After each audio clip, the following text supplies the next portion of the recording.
Boa noite, tudo bem com você? Que bom, mais uma semana estarmos juntos, teologando entre amigos. E tem sido uma experiência maravilhosa para mim, essa de encontrar amigos, fazer novos amigos, e ali a gente trocar ideias. Hoje, como o exemplo, nós vamos falar sobre a igreja e suas responsabilidades, uma reflexão. Eu queria só te deixar mais ou menos direcionado nesse início. Eu vou ler um texto que eu achei esses dias. O relativismo ético, também conhecido como ética da situação, ensina que a ética e a moral são valores decididos pela sociedade, que é o certo e o errado. Dependem da cultura. Como as culturas se modificam, a ética fica condicionada às circunstâncias de cada época. Desse modo, a ética passa a satisfazer a consciência de cada um, isto é, o que é certo para um pode não ser certo para outro. O relativismo ético remonta às ideias de Protágoras, em que o homem é a medida de todas as coisas. Significa que nenhum critério pode ser aceito para se medir valores éticos ou morais. Eu quero... Aí vai falar um pouquinho sobre Platão e Aristóteles. No decorrer da conversa a gente vai introduzi-los também, mas eu queria deixar um texto para você gravar na sua memória, que é Mateus 24, 35. Diz assim: céu e terra passarão, mas as minhas palavras não hão de passar. Hoje eu trouxe um novo amigo. Nós estamos esperando chegar o pastor Marcelo, né? Mas eu trouxe um novo amigo que foi o Marcelo que me apresentou. Pastor Renato. Pastor Renato é sociólogo, pastor auxiliar na Assembleia de Deus e também fez missões metodistas. E eu falei assim, poxa, vai ser bom conversar com esse cara. E graças a Deus ele aceitou nosso convite e nós vamos trocar uma ideia hoje. Boa noite, Renato. Como é que você está? Só um minutinho que o microfone deu uma travada. Agora, pode falar. Agora deu certo? Agora deu. Boa noite. Boa noite. Deus abençoe pelo convite. Eu agradeço a Deus por esse momento. E a gente vamos conversar um pouco sobre alguns temas que são importantes e de grande relevância. Eu acredito que, à medida que eu posso colaborar com alguma coisa, eu estou aqui. Eu acredito também que o pastor pode, assim, também nos auxiliar nesse sentido. Deus abençoe a todos. Renato, eu queria que você se apresentasse para o pessoal, entendeu? Fala para onde você veio, o que você faz. Sim, eu sou pastor da Igreja Assembleia de Deus, aqui em São Paulo. Sou ativista também, sou ativista na área de missões urbanas. Todo ativista, ele defende uma causa. Eu defendo a causa da vida. E podendo entender que o Evangelho de Jesus Cristo, ele ele tem esse poder e essa forma de reabilitar as pessoas no sentido de torná-las realmente seres humanos, apesar das suas falhas e dos seus erros. Sou atuante nessa área e também dentro da área de missões urbanas, a gente trabalha em alguns frontes. Eu já trabalhei com os metodistas, ali no projeto Povo de Rua, aqui no centro de São Paulo, que é um albergue. Esse albergue é um albergue cristão, porém, as pessoas que o frequentavam não era necessário ser cristãos, muito pelo contrário. A gente acolhia, e ainda existe esse trabalho, acolhe todas as pessoas que precisam, e a gente tem ali um trabalho de cunho cristão, onde as pessoas, então, são realmente trabalhadas e são realmente transformadas e reabilitadas à vida novamente. E, como eu disse, eu atuo nessa área. A área que eu mais atuo, a área que eu mais gosto, porque eu acredito que essa é a função da igreja. E como igreja de Jesus, a missão urbana, ela está mais próximo de mim. Outros fazem missões transculturais ou nacionais. Porém, eu acredito que o meu vizinho é um campo missionário. Não, beleza. Beleza. E assim, para começar o nosso assunto, a nossa conversa, eu queria que você desse uma panorâmica da sociedade numa visão histórica. Assim, o que eu vejo hoje nessa visão histórica que a gente começa dentro da questão do cristianismo e suas vertentes, a exemplo, eu vejo no sentido que, desde a reforma até agora, houve uma fragmentação, um desajuste no sentido daquilo que é necessário. A gente vê Martinho Lutero iniciando a reforma, antes, né, nós tínhamos Wycliffe, nós tínhamos John Hus e outros demais que reclamavam direitos da Bíblia Sagrada como a ponte e um exercício de fé. Só que pelo fato de alguns erros doutrinários, logo se iniciou essa reforma.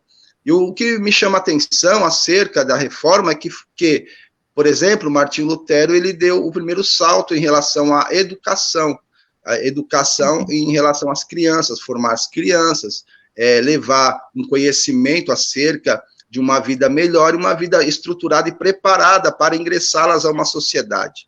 Logo, a gente vai decorrendo durante os tempos e a gente vê assim um desajuste, porque quando a gente vai ultrapassando o tempo e os séculos em si, a gente não vê as coisas melhorarem, mas as coisas vão piorando. Aí nós temos aí um processo comunista, nós temos um processo fascista, nós temos guerras, e nós temos todo esse aparato de informações e de genocídios que aconteceram durante a história. E a igreja, como igreja, sempre esteve presente nesses momentos, de uma forma positiva, atuando junto a esses frontes. Por exemplo, o Exército da Salvação, a gente temos outras vertentes que estão atuando ainda até hoje. Logo, a gente vê dentro desse processo histórico uma igreja que está atuante, esteve atuante. Como eu falei, eu acredito nisso, acredito que a história, ela colabora e nos mostra a igreja atuando dentro desses frontes, dentro dessas áreas sociais. Por isso que eu abraço essa causa. Renato, eu acho interessante. Eu gostei muito já do seu início, falando sobre um pouquinho da história, né? Você já lembrou dos pré-reformadores, Wycliffe, John Hus, aí foi lá para Martinho Lutero, os pós-reformadores, como o próprio Wesley, né? Que vai muito nesse viés da educação, da cultura, com países que foram assolados pela miséria, pelas pestes, e a igreja sempre desenvolvendo essas questões. Nós nunca, quando ela começa a se envolver com esse tipo de coisa, ela mostra a sua cara. Eu acho isso muito legal. Exato, eu acredito que isso é a atuação, e uma atuação muito nobre, até porque o nosso Senhor Jesus, aquele que a gente acreditamos como nosso Salvador, ele mesmo demonstra essas ações em alimentar pobres, em informar multidões e mostrá-la acerca do caminho, e nesse caminho eles se tornarem seres humanos melhores. E isso indica que a pedagogia cristã, ela tem todo o potencial de tornar as pessoas muito melhores do que elas eram antes, a ponto de que, em meio a essas guerras, a igreja sempre esteve atuante, como eu já falei, e a gente também teve os pré-reformadores, né, que foram pessoas, então, que eram grandes orientadores e educadores também. Me parece que a igreja de hoje perdeu um pouco esse viés, esse rumo, esse caminho, e eu entendo que a igreja hoje ela está um pouco distante da atuação educacional. De fato, não sei se... Sim. Tá me ouvindo?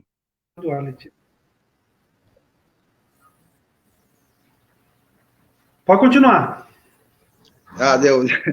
Então, dentro disso, eu vejo quando surge, até mesmo os jesuítas, que foram grandes educadores, quando surgiu, então, o descobrimento do nosso país, foram homens que estavam dispostos a ensinar e também a educar, segundo a nossa história. Logo, a gente tem aí o padre José de Anchieta, a gente tem, por outro lado, também os anabatistas, nós temos os batistas, nós temos uma plere de pessoas que estavam engajadas nisso daí, nesse processo, sabendo que a educação é o principal, o ponto-chave da construção de qualquer ser humano. E é isso. Nesse caso, e isso é um outro ponto, que é o pensamento social. O pensamento Sim. social. O que você pode dizer para a gente sobre ele? Logo, a questão do pensamento social. Geralmente, as pessoas, elas, quando a gente falamos de obra social, ou o social, elas puxam mais se orientando pela esquerda, o movimento socialista, mas eu não vejo dessa forma, né? Eu vejo de outra forma, eu vejo um trabalho social acerca de alcançar os menos favorecidos. Eu penso dessa forma. Né? Um trabalho social, por exemplo, que a gente temos, de estar em bolsões de miséria, em pessoas que não têm um mínimo de estrutura, até mesmo para sobrevivência. Quando nós chegamos como a Igreja de Cristo, levando, então, uma estrutura para essas pessoas, no mínimo que seja, então, reacende novamente o desejo até mesmo de poder estarem vivos. Essa que é a vertente do nosso trabalho social, e eu vejo que a igreja, ela tem, então, a incumbência de exercer esse trabalho. Claro, a gente tem íris missionários espalhados em outros países, como Janela 1040, que são os países fechados para o cristianismo, mas eles estão ali atuando também em lugares muito, muito difíceis, África Central, enfim, lugares de guerra, mas estamos ali atuando dentro do que se chama trabalho social. E dentro disso daí, o nosso trabalho, ele ressocializa as pessoas. E eu acredito que essa chamada, esse desejo de fazer isso, está muito relacionado ao Evangelho, né? Eu acho interessante, nessa fala sua, todos esses movimentos que são desenvolvidos.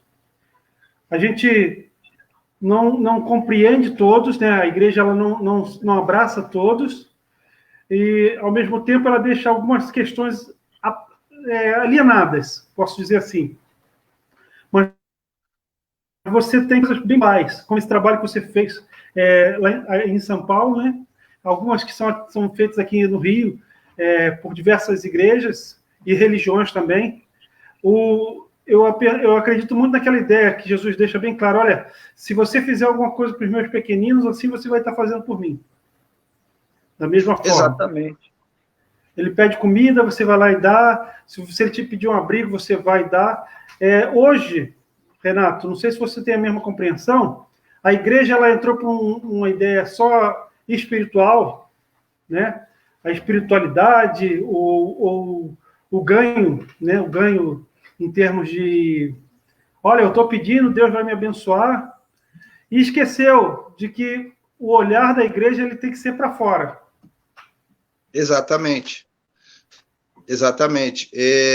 Eu vejo uma questão muito interessante de se observar e de notar o comportamento das pessoas em relação à fala do pastor, é que a gente tem um evangelho triunfalista em que o cristão ele vai superar todas as coisas, que ele não vai sofrer, que esse cristão, ao abraçar a causa, não aceitar a proposta do evangelho de Jesus, a sua vida vai dar aquele up. Logo, a gente vai dar aquele up.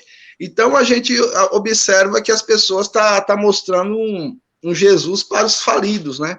O Jesus para o empresário que faliu, o Jesus para o casamento que faliu, enfim, é uma anomalia, na verdade, eu penso dessa forma. E essas pessoas que vão a esses lugares... E a ideia...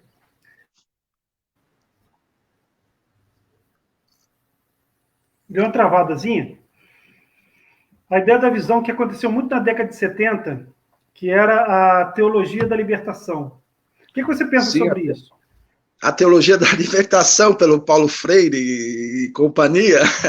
Hoje eu estava ouvindo hoje eu estava ouvindo uma conversa do Leonardo Boff com o ex-presidente Lula da Silva. E o presidente Lula da Silva, ele falou, olha, a teologia da libertação foi o ponto fundamental para que o partido, então, começasse a desenvolver, porque nós utilizamos o espaço da religião, né? Com a questão de uma visão social e trazendo, na verdade, há um contraponto muito interessante, que a teologia da libertação quer fazer da terra o céu, e não é assim, né? Eles querem acabar com todos os problemas sociais, eles querem equacionar todos os problemas da vida das pessoas dentro de um processo. Dentro desse processo, como que se o reino de Deus fosse estabelecido aqui, todo mundo vai entrar dentro de um processo revolucionário, né, na visão deles. E é muito complicado, porque na visão desse pessoal, o nosso Senhor Jesus Cristo, ele traz uma revolução, né? Uma revolução, ele é o Jesus é uma linguagem da teologia da libertação, que eles falam que Jesus é o Senhor dos descamisados, dos descalços, enfim, do faminto, beleza. Mas, porém, o nosso Jesus, ele não veio para essa finalidade. Ele veio trazer ao homem uma nova proposta de vida, ou seja, a metanoia, a mudança de um pensamento. E a teologia da libertação muda o pensamento da pessoa, não para cima, mas para baixo, se manter aqui. É isso que eu vejo na teologia da libertação. E, geralmente, como eu já falei, as pessoas confundem o trabalho social da igreja até mesmo com a teologia da libertação. É o que eu vejo. Porque eu vejo o sativista dessa teologia muito associado à área social, né? E aí que vem o pensamento. Você pensa, ou tem uma ideia, da seguinte forma: eu me envolvo com a teologia da libertação e eu abandono o cristianismo. Crio um repúdio no povo, nas pessoas. Por isso você tem uma retirada das pessoas de dentro do viés social. Não sei se você está me entendendo. Você tira as pessoas do viés social porque ela vai politizar a questão por causa da implementação dessa teologia da libertação. O que eu penso sobre isso? Olha, essa questão é muito interessante, porque quando eu quero desassociar a pessoa, tirar ela, é isso, né, que você está falando, né, tirar ela do cristianismo e apresentar uma teologia que dá a ela uma abertura de viver essa teologia da libertação fora do seio cristão. Eu acho que, para mim, eu tenho isso agora como essa tendência dos desigrejados. Né? Acho que cabe muito bem a essa situação, né? Eu saio do seio cristão e vou, então, tomar uma decisão de viver um movimento social em nome de Cristo. E eu acredito que esse não é o caminho. Esse não é o caminho. Por quê? Porque a igreja é um corpo muito bem ajustado, porém, ela necessita de um lugar onde todos estejam se confraternizando dentro do processo de comunhão única. E tirar as pessoas de dentro do seio da igreja para que elas vivam esse evangelho aí meio libertário, um pouco revolucionário, é meio complicado. Daqui a pouco os caras estão com MST aí dizendo que é em nome de Jesus, você está entendendo? Mas você tem isso, né? Os caras estão mais envolvidos com MST do que questões de fatos sociais, entendeu? Che Guevarianas, eu vou usar até uma palavra agora que eu inventei, Che Guevarianas, do que de fato cristãs. Deixa eu te falar. A Revolução Bolivariana do nosso amigo aí da Venezuela, que é complicado, muito complicado. Então, né? Deixa eu te fazer algumas perguntas aqui. Deixa eu te fazer algumas perguntas. Pastor Mauro José Carvalho, e deixa eu já adiantar aqui, Pastor, mais uma vez, meus parabéns. Deus abençoe a vida do senhor. O pastor fez aniversário ontem, é nosso amigo, parabéns, é daqui do distrito de Japuíba, Rio de Janeiro, um amigo querido. Ele faz a seguinte pergunta: como a igreja tem reagido dentro de uma sociedade capitalista? Olha, eu vejo a igreja reagindo.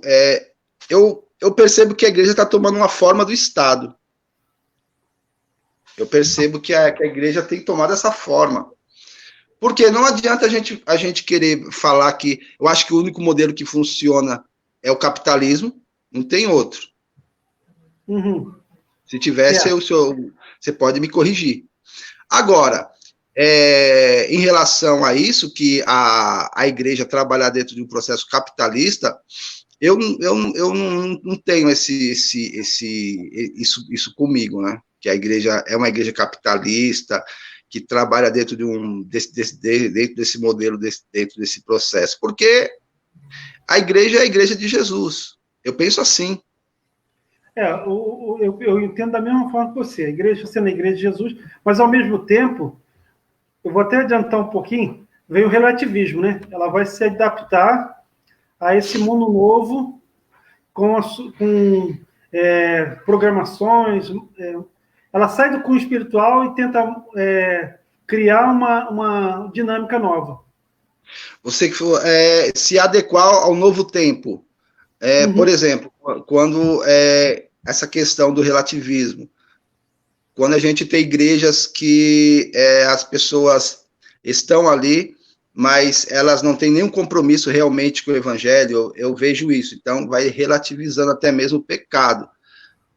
Por exemplo, quando eu tenho uma igreja que se diz uma igreja de LGBT e que esse tipo de comportamento ele é aberto e as pessoas não têm nenhum tipo de arrependimento ou uma transformação realmente de vida, eu acho isso daí muito sério.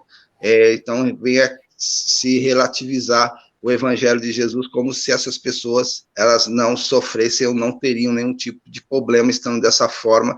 Então, é aquela velha história, né? Vem como tá e fica como você quiser, e as coisas não são assim. Foi bom você entrar nesse ponto, que aí a gente vai para um próximo aqui. A igreja, as diferenças, os diferentes pensamentos. Seus diferentes pensamentos. Renato, nós hoje temos uma igreja que ela, tendo um corpo, ela pensa de diversas formas. Você falou a questão do LGBT e mais, alguma coisa assim. Eu ainda não consegui marcar essa nova cifra.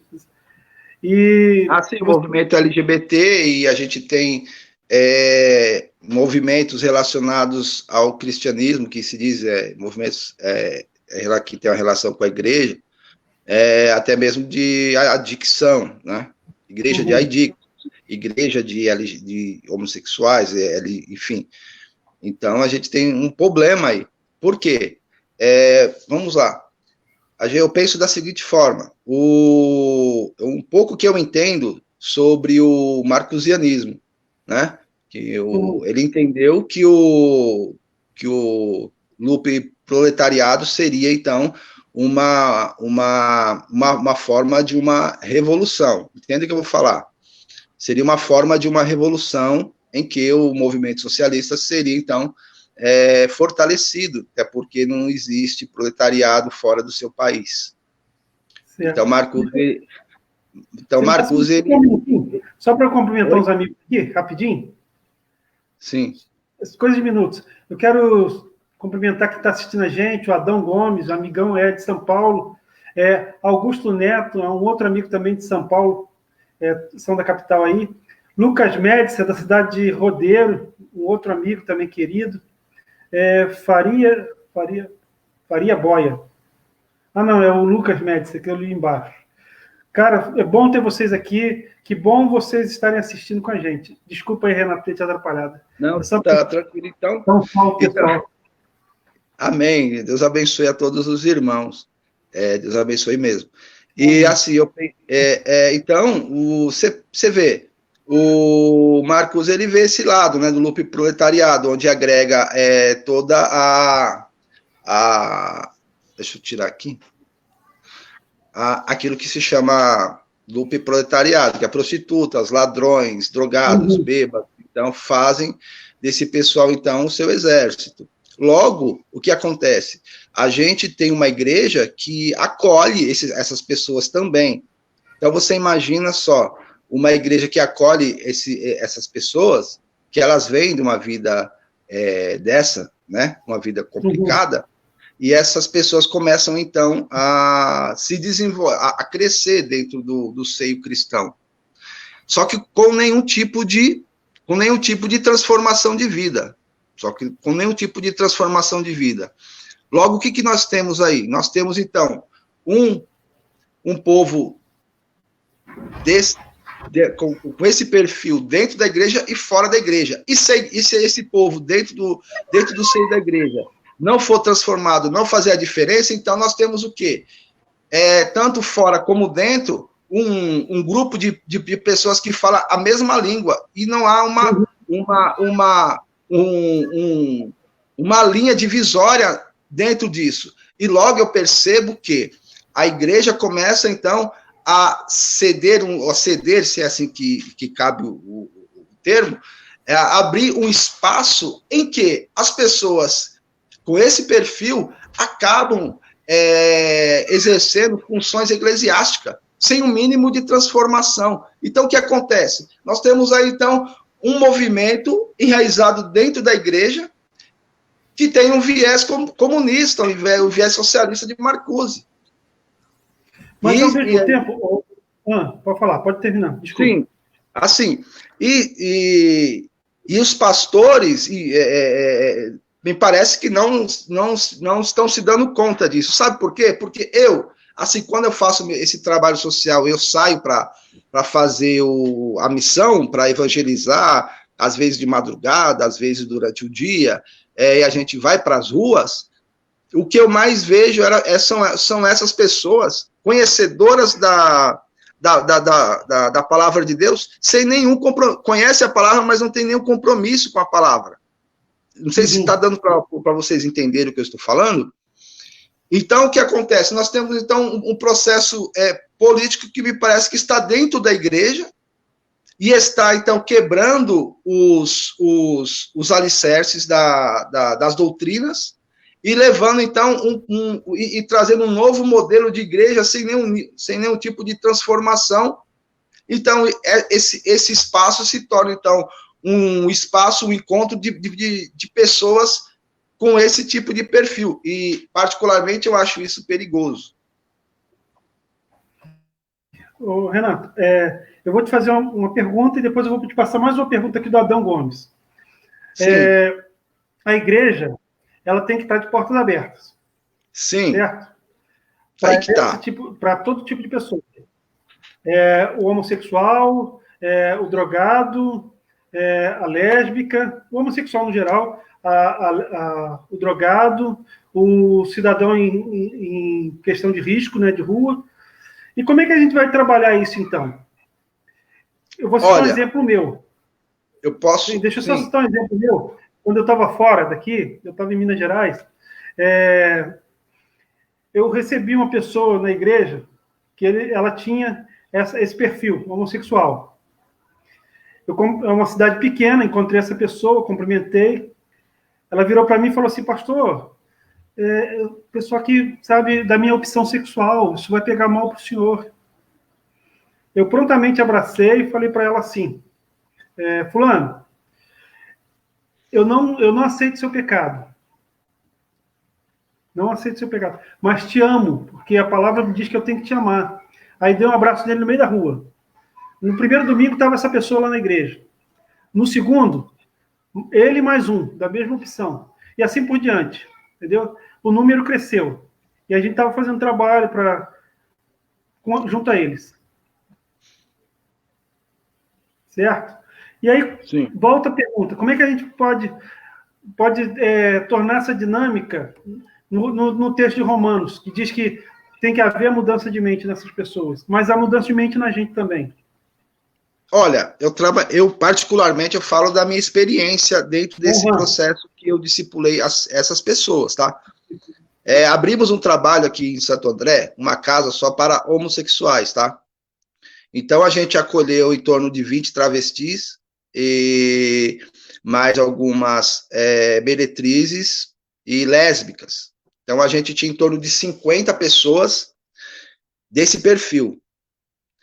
Logo, o nosso trabalho, ele se baseou em oração, leitura da Bíblia, em jejum, e durante esse período, um período de consagração muito forte, muito intensa de jejum, de oração e leitura da Bíblia.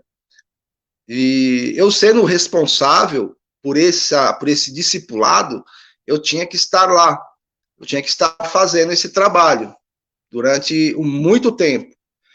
Logo, eu percebi que as pessoas que estavam no caso, os transexuais, né? Os transexuais, os travestis, que tinham aquele corpo mudado por hormônio ou por silicone, começaram então a querer mudar. Começaram a mudar. Desejavam ter novamente a sua identidade masculina de um homem, como a gente. Logo, o que aconteceu? Tivemos, então, um resultado positivo. Por quê?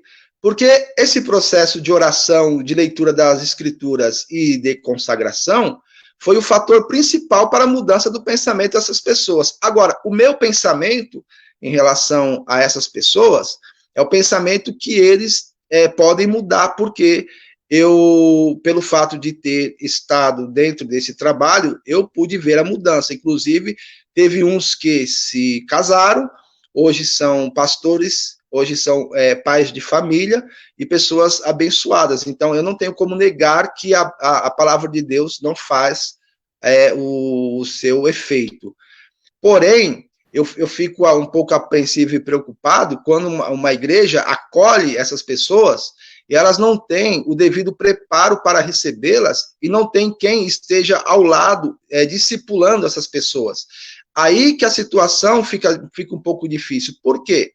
Porque a igreja e aqueles que vão à procura dela são pessoas que geralmente estão com a vida destruídas. Então, são pessoas que vêm com costumes, com tradições, com um tipo de pensamento que precisam, então, ser trabalhado.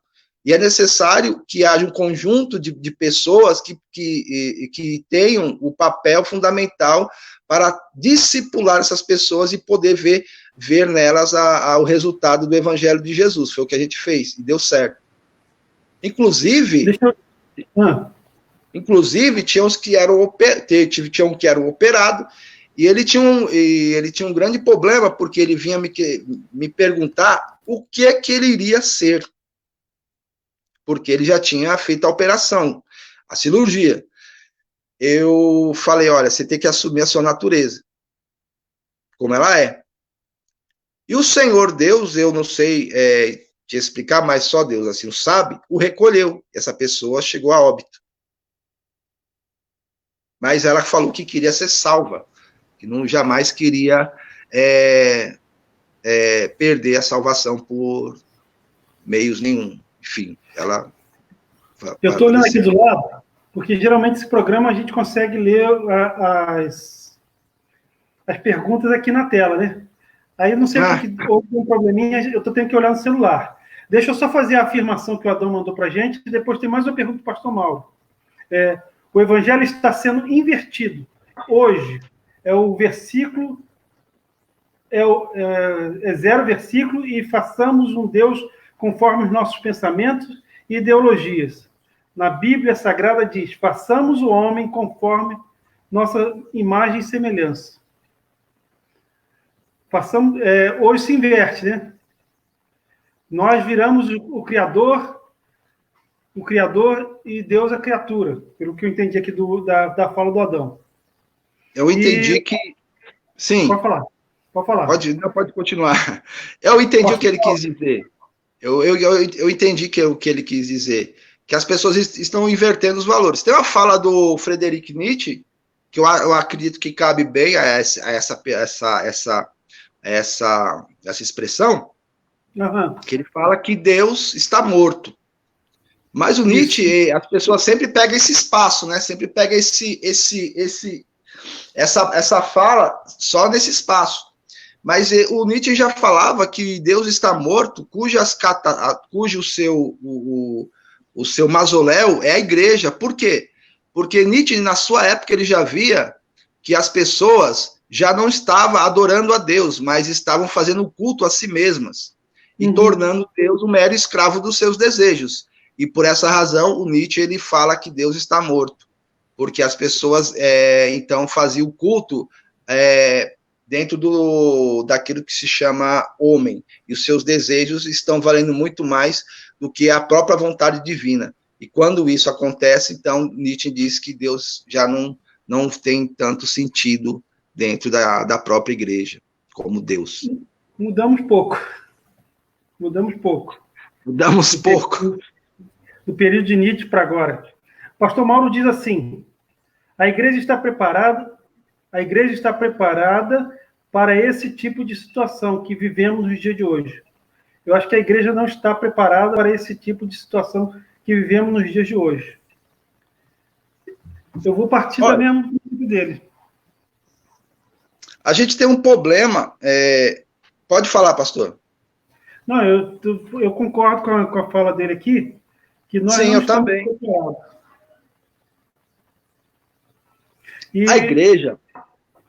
A igreja parece que ela se limita. A igreja, eu entendo que ela está limitada, ela se limitou a um pequeno espaço. E a gente tem um problema que começa lá na Rua Azusa, que começa. Eu sou um assembleiano, sou da Assembleia de Deus, mas quando a gente acompanha os processos, a gente vê as deficiências que não foram corrigidas.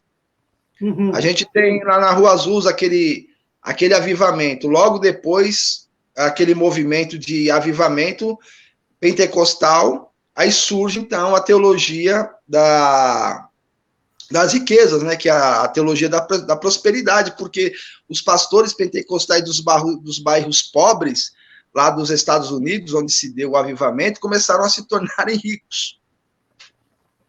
Né? E logo depois a gente chegou agora o momento do evangelho coach.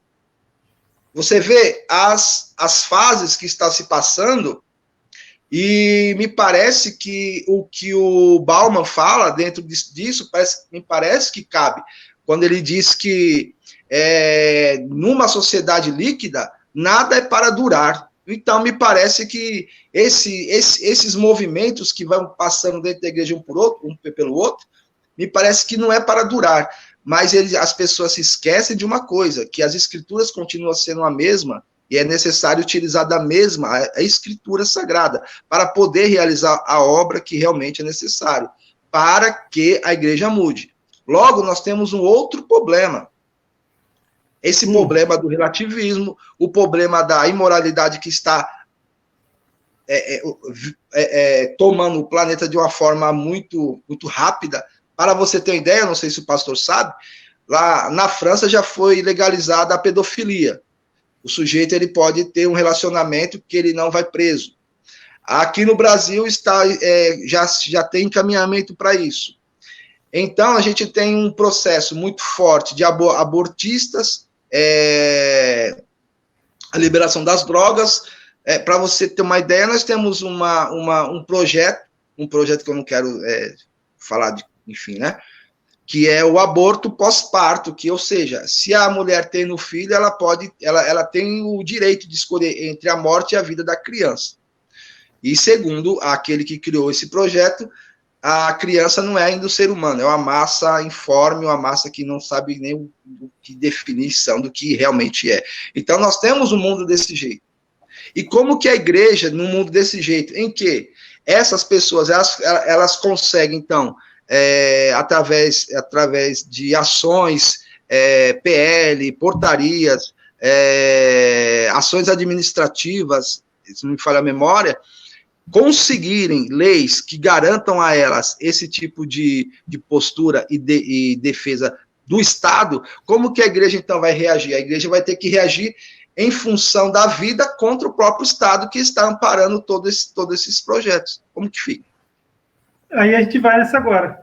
Igreja e política. É um casamento que volta e meia sempre dá dor de cabeça. Você vê que, igual você citou algumas ideias aí, essa do aborto pós-parto. A Bíblia vai falar o quê? Que Deus nos conhece mesmo antes de sermos formados, enquanto ainda éramos massa informe. Então, quer dizer que já existia um pensamento, uma ideia de criação. Exatamente. E aí o cara cria essa aberração. Né? A política e a igreja, se você olhar fatos históricos, todas as vezes que a gente entrou por esse caminho não deu certo.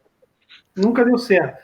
Sendo que, Renato, eu gostaria de fazer essa ideia, eu não sou contra. Eu acho que o cristão ele tem que saber sobre política e tem que conversar sobre ela.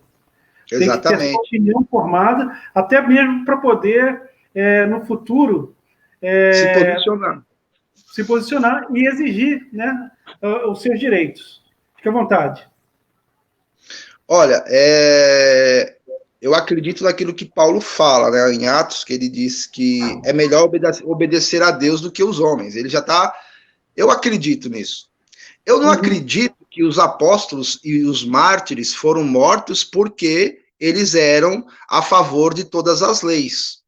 Eles estavam transformando toda uma sociedade, e a sociedade que eles estavam atuando com muita veemência, com muita força, com muita graça de Deus e com a unção do Espírito Santo.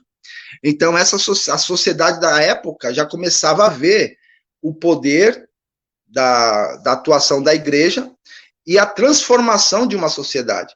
Não sei se tem um texto lá em João que Pilatos ele diz a seguinte frase: é melhor que morra um homem do que toda a nação. Acerca de Jesus Cristo. Então, o evangelho, o cristão, ele realmente, sabendo das realidades do mundo, da política, ele tem tendo uma melhor compreensão do que está acontecendo, ele tem todo um argumento para se posicionar em relação ao que está em sua frente, ao que está vindo e o que está por vir. Eu penso dessa forma. Pode falar, pastor. Não, e você vê que se demonizou essa ideia de política e igreja, até mesmo por causa das questões que ocorreram no passado,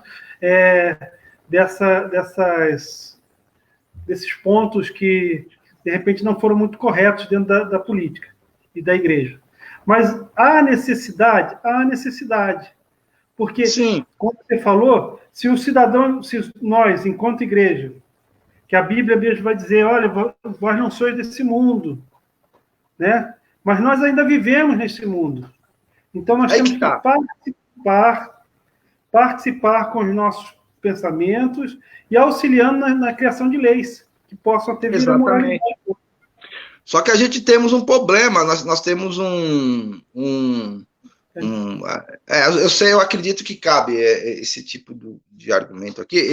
Nós temos o Fachin, né, do STF, que agora está se opondo à questão dos evangélicos, né? Então começa já um problema. E o cristão, quanto mais distante que ele fica dessa realidade, mais a oposição começa a ter poder sobre ele. Essa que é a verdade. Quanto menos eu sei dessa verdade, mais por ela eu sou engolido. Então é necessário um posicionamento e saber qual os trâmites e as leis que estão tramitando para me saber o que eu vou fazer. Porque se chegar uma hora que a gente não poder falar e tiver amordaçados, vai ser no estatalar de Deus, as pessoas vão, de repente, acordar e perceber que elas já não podem mais falar e não podem mais pregar, e a igreja já não vai poder mais atuar pela falta do conhecimento na área política. Eu lembrei agora de uma questão, fresquinha, como diz um amigo meu, na minha memória. A gente fala muito sobre o Império Romano, a Constantino, quando assume o cristianismo, né? Só que a gente esquece também que ele ajudou muito na propagação desse evangelho. A política ajudou muito na propagação, porque se criam vias de ligação entre cidades, e a igreja, o evangelho se apropria disso, para fazer a sua disseminação. Mas a gente, como eu falei antes, a demonização, ela faz com que a gente esqueça tudo isso. A construção de templos que foram feitos a partir de Constantino e tudo mais, a gente esquece isso. Mas se o cristão, se ele começa a se posicionar,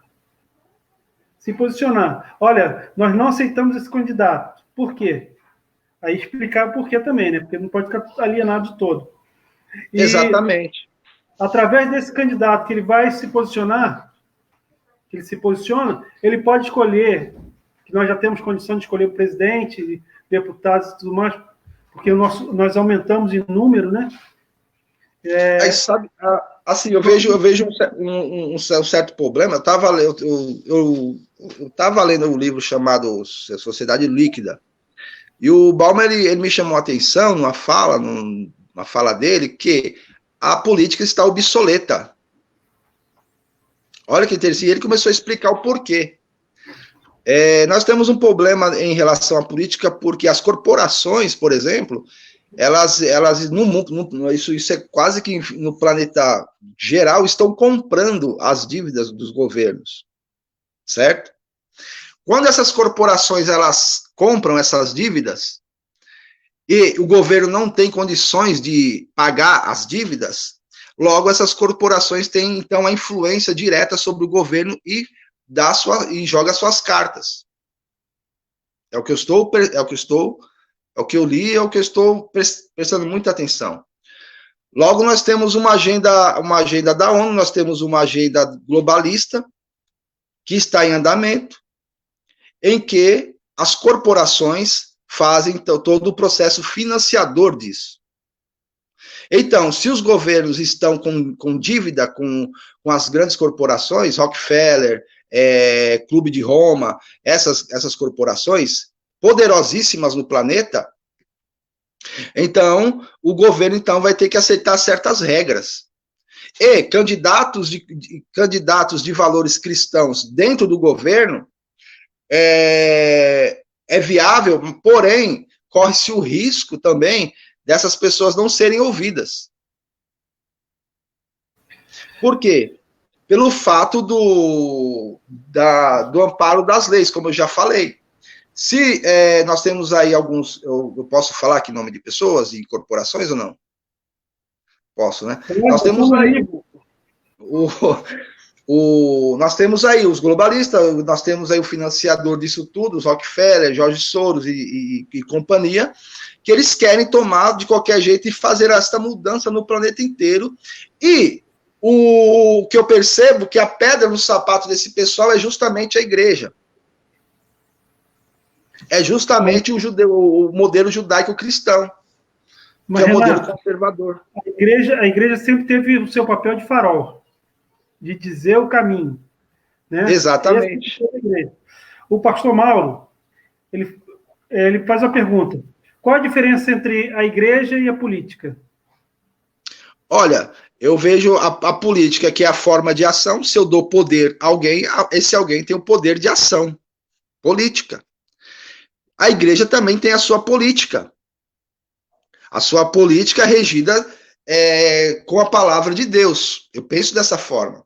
Por exemplo, Moisés foi um grande legislador, um grande homem, que ele formou uma nação. Uma nação, para ser formada, ela precisa de leis, para que por essas leis eles amparados, formem uma identidade, e essa identidade seja a identidade, como o pastor falou mesmo, é o farol em que as pessoas identificam quem eles são. Então, nós temos política, sim. A igreja tem a sua política.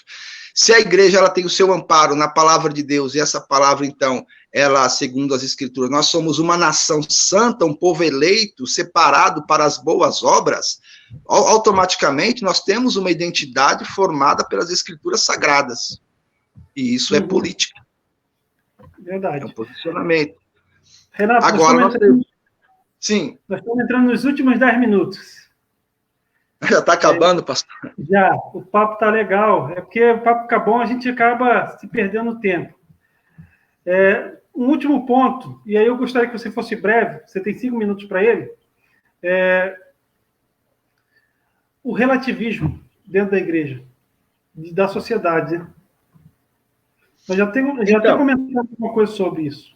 A gente comentou um pouco sobre o relativismo. O relativismo é complicado, porque se a gente vai relativizando tudo, fica complicado. Aí que entra o problema. Se eu relativizar, por exemplo, as atitudes de um homossexual, né? Vamos supor, em que nós temos aí visto, e eu achar que não tem nada a ver, está tudo bem, que o pecado dele pode ser, que Deus o ama tanto que não há problema nenhum nisso. Eu estou relativizando ou não estou? Está ouvindo? Estou. É porque, tipo, a ideia de relativizar tudo é como se eu falar assim, olha, você não vai chamar mais Renato. Entendeu? Agora é José. Não fica difícil? Você é José. Fica complicado. Esse copo, eu pego essa xícara, qual a diferença dos dois? Uma é uma xícara e o outro é um copo. Se eu falar, isso aqui é uma xícara e esse aqui é o copo. É a mesma ideia de que eu posso falar que esse copo tá meio cheio. Você está entendendo? Entendeu? Então, esse relativismo... Assim, o que eu tenho para falar sobre o relativismo, que é satânico, diabólico e perverso, que ele deve ser combatido. É o que eu penso sobre isso daí. Porque aí, eu não posso, se eu falar que a igreja tem que ter o seu modelo de vida, e é um modelo muito sério, porque nós estamos lidando com o que é sagrado, e o que é sagrado é levado com muita seriedade, porque nós estamos falando com Deus. E Deus transmitiu essas informações a nós, e elas são inflexíveis, elas não mudam. O tempo pode mudar, mas as escrituras, elas não mudam. Elas permanecem como elas são, elas não podem ser relativizadas. É o que a gente começou lendo, né? 24:35 de Mateus. O céu e a terra passarão, mas a minha palavra, essa se manterá. Não exatamente, porque se eu fui alcançado pela palavra, se eu não desse abertura e fosse... se eu não desse abertura e não procurasse compreender as escrituras como ela é, eu fosse relativizar, ficaria difícil para mim. Se eu fosse trabalhar com os travestis e eu falasse com eles dessa forma e relativizar, seria difícil. Porque eles não teriam uma posição correta, uma posição séria em relação às escrituras, como tem que ser. Eu não iria ver pessoas transformadas que deixaram de ser homossexuais e são casados hoje. Eu não veria pessoas que estavam na vida criminosa e hoje estão bem, são pais de família e são obreiros da casa do Senhor. Se eu não levasse as escrituras com seriedade, eu não veria nada disso. E isso, para mim, é o verdadeiro milagre. É ver essas pessoas com os seus pensamentos transformados. Se fosse relativização ou relativizar as escrituras, nós não teríamos nada disso. Teríamos uma igreja, enfim, que não seria igreja, seria uma outra coisa. Mas, como a igreja ela tem as suas regras, o interessante é que a igreja tem seus critérios. Deus, ele é um Deus criterioso. A gente não pode esquecer disso dessa forma. Pode países e culturas serem diferentes, mas a Bíblia ela permanece eternamente e sempre como ela é. A mesma Bíblia que é pregada aqui é pregada lá na China, no Japão, na Inglaterra e na Escócia. São culturas diferentes, mas é a mesma palavra. E essa palavra vai, então, levar a gente a ter o mesmo comportamento. Então, o crente no Brasil, ele vai se identificar com o crente lá da Austrália, porque os comportamentos têm que ser o mesmo. Porque somos um só corpo e temos uma só cabeça, que é Cristo Jesus. Exatamente. O posicionamento da igreja, ele tem que se manter. Pastor Renato, já demos 5. Eu vou deixar você fazer suas considerações. Você tem 3 minutinhos para fazer considerações. Muito obrigado. Tá? Eu que agradeço. Pela confiança, pela amizade. E você já faz Muito parte obrigado. desse grupo de teologanos entre amigos. Muito obrigado, muito obrigado. Eu agradeço pela abertura. Assim, a gente procura colaborar com aquilo que a gente tem. Logo, eu me sinto muito bem. Claro que a gente poderia falar de muito mais coisas, enfim. Mas eu acredito que esse espaço foi suficiente. Eu agradeço a Deus por esse espaço e que Deus abençoe a cada irmão que está nos assistindo, aqueles que irão assistir, e também ao pastor que me abriu esta oportunidade. E eu conto também com os irmãos que se empenharem também na obra social, na obra de missões urbanas, que é urgentíssima, que é, então, o fronte que a gente estamos enfrentando hoje. Deus abençoe a todos, fiquem na paz do Senhor Jesus, um abraço e tenham uma boa noite. Muito obrigado, pastor. Renato, você aguarda um pouquinho? Eu só vou encerrar aqui, aí a gente conversa mais um pouquinho, em off. Tudo bem, tranquilo. Gente, como a gente percebeu, essa relativização ela é prejudicial. E a igreja ela tem que se posicionar em uma sociedade que precisa disso, porque é caótico. A olho visto você percebe que a sociedade cada vez mais se afunda. Nós temos um trabalho. A igreja é espiritual? Mas ao mesmo tempo a igreja é sociedade. Nós temos, enquanto igreja de Cristo, enquanto povo, enquanto seres humanos também, eu acho que fica melhor essa ideia. Nós temos que trabalhar para que o outro tenha uma situação de amparo, de cuidado, sabe? Sem essa de relativizar tudo. Eu quero agradecer mais uma vez ao pastor Renato. Eu não sei porque o pastor Marcelo não pôde vir, mas ele deve ter tido algum problema. Mas assim mesmo eu quero agradecer a ele, porque ele me apresentou um novo amigo e eu gosto disso. Eu gosto dessa ideia de novos amigos. Quarta-feira que vem, a gente vai estar recebendo aqui a vereadora de Leopoldina, Kelvia Raquel, que vai estar falando sobre a mulher na política.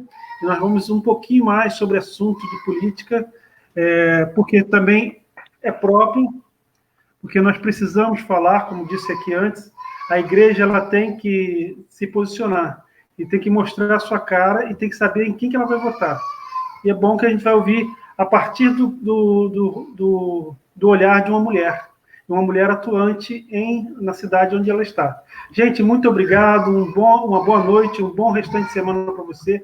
Quarta-feira nós nos vemos de novo, junto, teologando entre amigos. Um grande abraço. Amém.